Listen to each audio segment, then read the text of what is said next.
Everyone, in this video we will discuss about sex determination in mammals in detail. ये जो chart मैंने बनाया है तो ऑल सिंपल मैंने एक बनाया है दैट इज कि हम सबको पता है that is all living organism they differentiate either into male and female individuals mostly, क्योंकि hermaphrodites भी होते हैं तो most of the living organism they differentiate into male and female individuals and the biological systems which determine the development of sexual characteristics in an organism.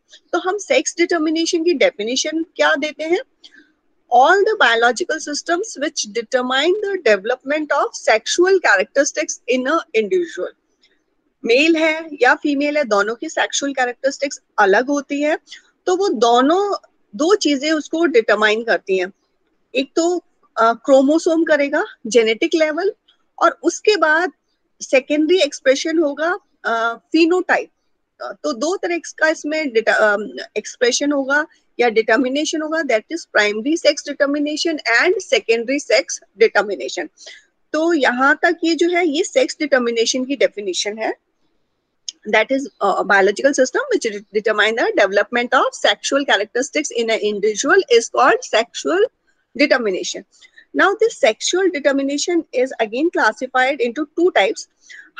Chromosomal sex determination, हम इसको ये भी बोल सकते हैं ना, genetic sex determination. Chromosome genetics है, तो either we can call it genetic sex determination or it is also called as chromosomal sex determination. And the second component of sex determination is non-genetic. Non-genetic sex determination को के under में हम study करते हैं environmental sex determination. तो अगर question चाहे sex determination पे आए या एनवायरमेंटल सेक्स डिटर्मिनेशन से आए, आपको इस फ्लो चार्ट से स्टार्ट करना है. उसके बाद फिर आपको अगर ये एनवायरमेंटल सेक्स डिटर्मिनेशन जो कि मैंने लास्ट हमने पढ़ा था कि जो सेक्स है जो स्टेब्लिश होता है उसमें जीन्स का क्रोमोसोम्स का कोई रोल नहीं होता. The role is solely being played by different environmental factors. जैसे हमने टेम्परेचर पढ़ा था क्रोकोडाइल एलिगेटर सब में, तो क्रोकोडिलियंस जो होते हैं उनमें टेम्परेचर था. देन सर्टेन स्पीशीज न्यूट्रिशन की अवेलेबिलिटी थी, उस पर भी सेक्स डिटरमाइन कर रहा था. तो it is dependent on a non genetic factor. So this type of sex determination is called non-genetic or environmental sex determination. Now we come to the chromosomal sex determination. In this case, the sex of the individuals or particular organism is determined by specialized chromosome. यहाँ पे देखिए मैंने specific word लिखा है, that is specialized chromosomes, and these specialized chromosomes are called as sex chromosomes. So rest are autosomes. Those are not specialized chromosomes. Those specialized chromosomes which determine the sex of an individual, we call them as sex chromosomes. Rest are called autosomes.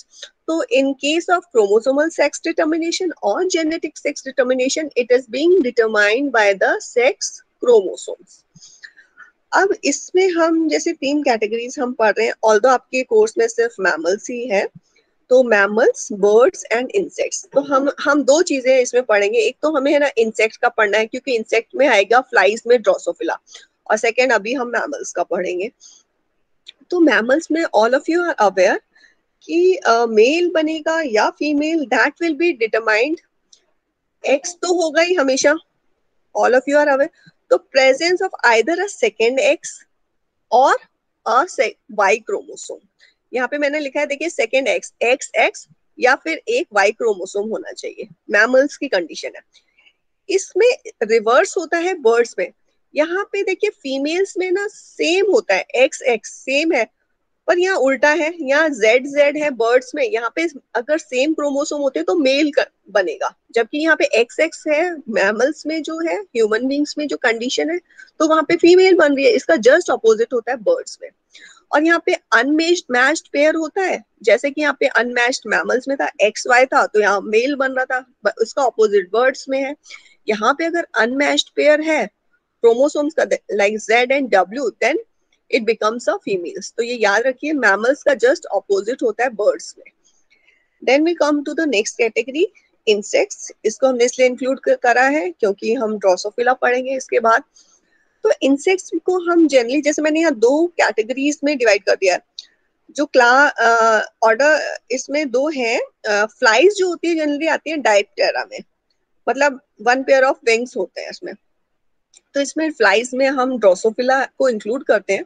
अब इसमें बहुत ही एक important characteristics है, जो flies होते हैं उसमें भी Y chromosome is there. X chromosome भी होता है, वाई क्रोमोसोम, दोनों होते हैं sex chromosome. But again I have written Y chromosome, it does not play any role in sex determination. ये देखिए, मैंने यहाँ मेंशन किया है कि वाई क्रोमोसोम का सेक्स डिटर्मिनेशन में कोई रोल नहीं होता। मतलब ऐसे ड्रोसोफिला में ऐसे नहीं होगा कि एक्स और वाई मिल गए तो मेल बन गया, ऐसा नहीं होगा। सेक्स डिटर्मिनेशन देखो किस पे डिपेंड करेगा, ratio of X chromosome to autosomes. अभी हमने बात किया था कि सेक्स क्रोमोसोम्स होते हैं और ऑटोसोम्स होते हैं। तो ड्रोसोफिला में जो सेक्स डिटरमाइन होता है कि वो मेल ड्रोसोफिला बनेगी या फीमेल ड्रोसोफिला बनेगी, वो सोनली डिपेंड करता है एक्स क्रोमोसोम का जो रेशियो होगा वो ऑटोसोम से कितना है। तो ये हम थोड़ा डिटेल में पढ़ेंगे, तो नेक्स्ट जो क्लास होगी वो इसी की होगी। तो इसमें वाई क्रोमोसोम का कोई भी रोल नहीं है। अब हम आ जाते हैं नेक्स्ट जो कैटेगरी है, ये सब आपने पढ़ा हुआ है, बीज, वास, एंड्स, जैसे बीज में हम पढ़ते हैं, all of you are aware, अगर वो फर्टिलाइज होता है, डिप्लॉयड कंडीशन है, तो फीमेल्स बनती है, एंड अनफर्टिलाइज्ड और हैप्लॉयड एग्स हैं, then it will form the males. तो ये मैंने ये चार्ट इसलिए बनाया है, एग्जाम में भी ध्यान रखिएगा, यहाँ से अगर क्रोमोसोमल सेक्स डिटर्मिनेशन आता है तो ये आपको कंप्लीट चार्ट बनाना है, और अगर एनवायरमेंटल सेक्स डिटर्मिनेशन आता है तो यू कैन फिनिश यहाँ तक सिंपल। तो बस इतना ही बना के आप छोड़ सकते हैं। तो it creates a good impression. Generally आप सीधा लिखना शुरू कर देते हैं, तो better to follow with this flow chart. तो ये सिंपली मैंने एग्जाम के पॉइंट ऑफ व्यू से आप लोगों के लिए बनाया है। तो do right this flow chart before proceeding your answer. अब हम स्टार्ट करेंगे मैमल्स में। ये जो है, इसको समझने से पहले जो हमारा फ्लो चार्ट है, मैं एक थोड़ा जनरल आप लोगों को बता देती हूँ। ह्यूमन बींग्स का एक मैं हिस्ट्री बता रही हूँ, थोड़ा सा सेक्स डिटर्मिनेशन इन मैमल्स में। सबसे पहले all of you are aware, जब भी हम बात करते हैं तो एरिस्टोटल का नाम जरूर आता है जब भी हम बायोलॉजी की स्टडी करते हैं। तो ड्यूरिंग अर्ली, जब इनिशियली जब सेक्स डिटर्मिनेशन की स्टडी हुई, तो first the study was carried out bye Aristotle, and Aristotle was of the opinion कि अगर समर्स में बेबी बॉर्न होते हैं तो वो जनरली मेल होते हैं। हीट, जो हीट होती है, तो it favours the formation of a male child, ये उसका ओपिनियन था। And many people at that time favoured it कि अगर सर्दियां हैं ड्यूरिंग विंटर्स तो फीमेल्स होती हैं, और समर्स होते हैं, हीट पीरियड होता है तो मेल्स होते हैं। This was his notion of sex determination, Aristotle की मैं बात कर रही हूँ। And this view for longer duration was supported by, क्योंकि ये जो कॉन्सेप्ट था ये यूरोप में था, तो church also supported this view. There was a very well known this Roman scholar Galen था, उसने भी इस व्यू को सपोर्ट किया। तो ओवर 100-200 ईयर्स तक ये नोशन चलता रहा, until 1900 सेंचुरी में when Mendel carried out his work on genetics. उन्होंने वर्ड दिया था फैक्टर्स, जीन नाम उन्होंने नहीं दिया था, तो ही कॉल्ड कि there are some factors which determine which are crucial for genetic development. तो उस टाइम चर्च ने बहुत अपोज किया था। मेंडल जब मर गए थे ना, उसके बाद उनका वर्क रिकॉग्नाइज हुआ था। तो at until that time church was totally anti against his work. तो 1900 सेंचुरी में Mendel said that there are certain factors. उसके बाद there was a scientist called in the year 1902, McClung एक साइंटिस्ट थे, and he discovered the sex chromosome. Discovered तो नहीं बोलूंगी मैं, रीडिस्कवर किया, क्योंकि मेंडल ऑलरेडी ये काम कर चुके थे। तो rediscovery of sex chromosome was carried out by McClung 1900 में। तो मेंडल ने वर्क किया, उसका 1902 में मैकलंग ने सेक्स क्रोमोसोम को रीडिस्कवर किया, and this theory was established that chromosome plays a very crucial role in the determination of sex.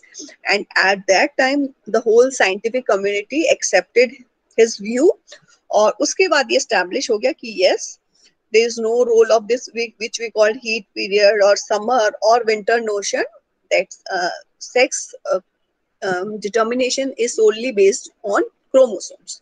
So that is about the history of sex determination.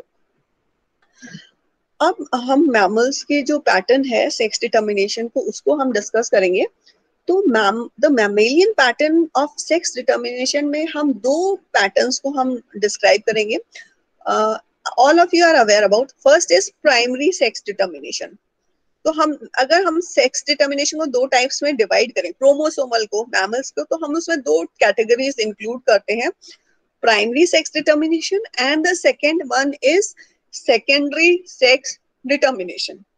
अब ये जो primary sex determination है ये क्या है? अगर हमें इसको डिफाइन करना हो, what is primary sex determination? It means determination of the gonads.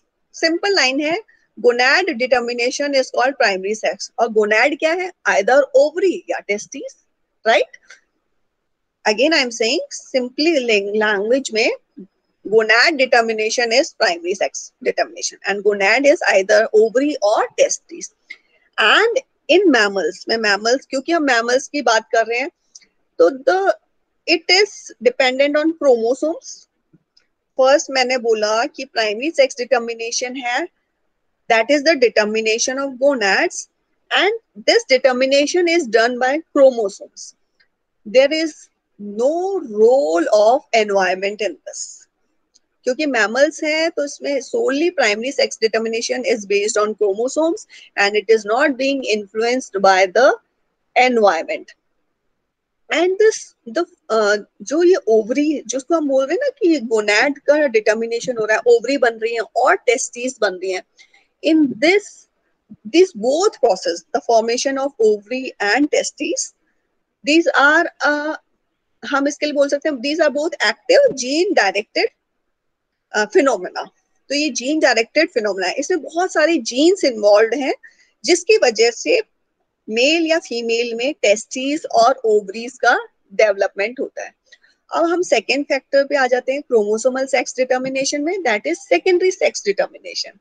Secondary sex, first में तो सिंपल क्या हुआ कि ये डिटरमाइन हुआ प्राइमरी में कि क्या कौन सा गोनैड बनेगा. क्रोमोसोम ने ये डिटरमाइन कर दिया, एक्स एक्स मिले तो ओवरी बनेगी, एक्स वाई अगर मिले तो टेस्टिस बनेगी.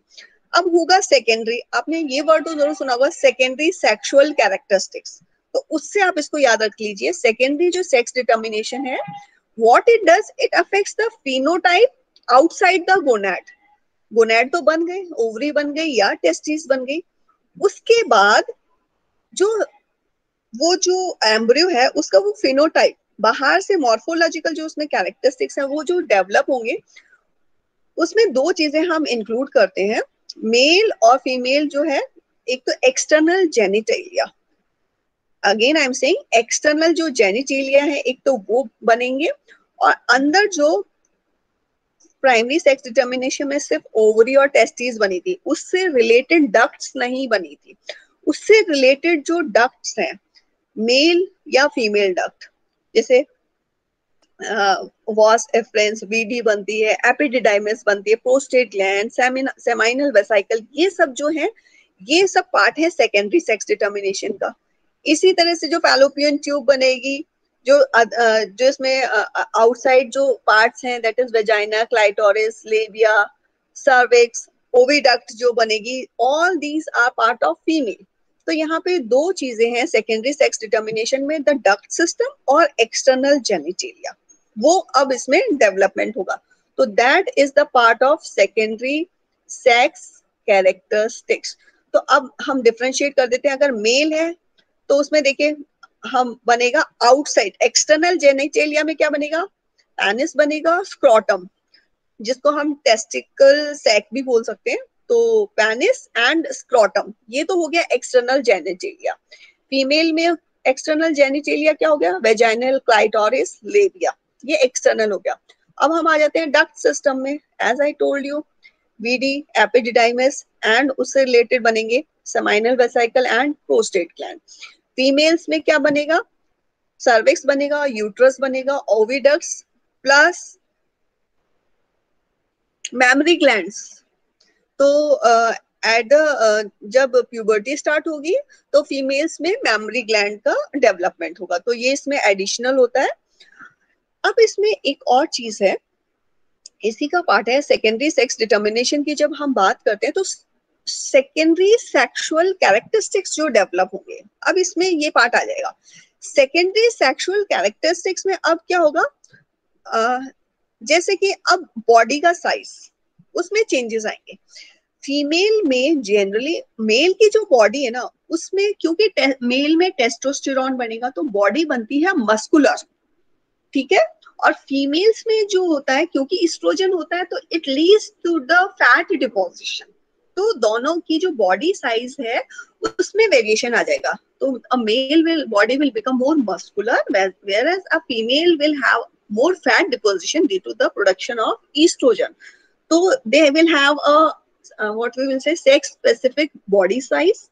Then there will be a change in the voice. All of you are aware कि suddenly जैसे बॉयज होते हैं उनकी वॉइस एकदम से चेंज हो जाती है। तो जो वोकल कार्टिलेज है, there is changes in that in case of males. Musculature की हमने बात कर ली। And then there will be growth of pubic hairs. तो ये सब जो सारी चीजें हैं, ये जो है that are the characters secondary sexual characteristics. तो ये सब पार्ट है। तो मैंने इसमें दो चीजें बोली हैं। सेकेंडरी सेक्स डिटर्मिनेशन है, तो उसमें मैंने बोला है duct system plus external genitalia. उसके बाद मैंने डिस्कस किया है इसमें सेकेंडरी सेक्सुअल कैरेक्टरिस्टिक्स। तो उसमें हाँ एक और है जो मस्कुलेचर हुआ, प्लस हाइट में भी डिफरेंस आता है। Male generally attain more height in comparison to female, और जो बॉडी की जो शेप होती है उसमें भी चेंजेस आते हैं। उसमें जैसे कि इनिशियली जो पेल्विक रीजन होता है फीमेल्स का, वो ब्रॉड हो जाता है। उसका रीजन ये है कि female has to conceive later in life, तो उसलिए हम पेल्विक जो गर्डल है फीमेल्स का, वो ब्रॉड होता है, तो in comparison to males, because it has to accommodate the uterus and has to conceive later in life. तो जैसे हम कई बार कोई जैसे आप लोगों ने देखा हो, कोई स्केलेटन है सपोज, और हम बहुत इजी है, हम उसको देख के बता सकते हैं कि वो स्केलेटन मेल का है या फीमेल का। हाइट को आप एक बार अवॉइड कर सकते हो सकता है किसी फीमेल की हाइट अच्छी हो। तो उसका सबसे इजी पार्ट ये है कि हमें डिटरमाइन करना है कि वो मेल का स्केलेटन है या फीमेल का।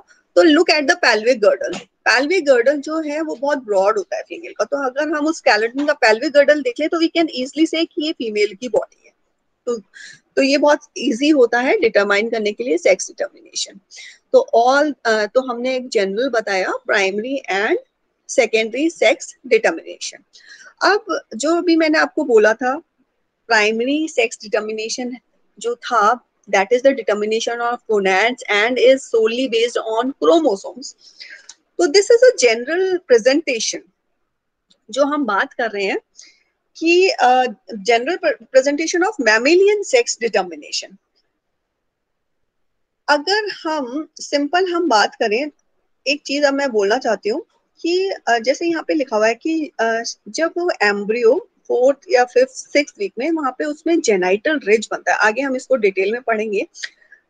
You just have to remember the flow chart. तो genital ridge is bipotential gonad. ये बहुत इंपॉर्टेंट वर्ड है। बाई पोटेंशियल मीन्स कि इसके पास, इसका मतलब ये हुआ दो ऑप्शंस हैं।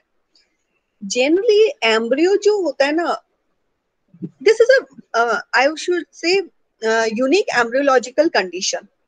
अगर हमारी बॉडी में जितने भी अदर ऑर्गन रूडिमेंट्स जब एम्ब्रियो में बनते हैं ना, जैसे कि किडनी बननी शुरू हुई तो वो किडनी ही बनेगी, लिवर रूडिमेंट होगा तो लिवर ही बनेगा, हार्ट बनना शुरू होगा तो हार्ट ही बनेगा।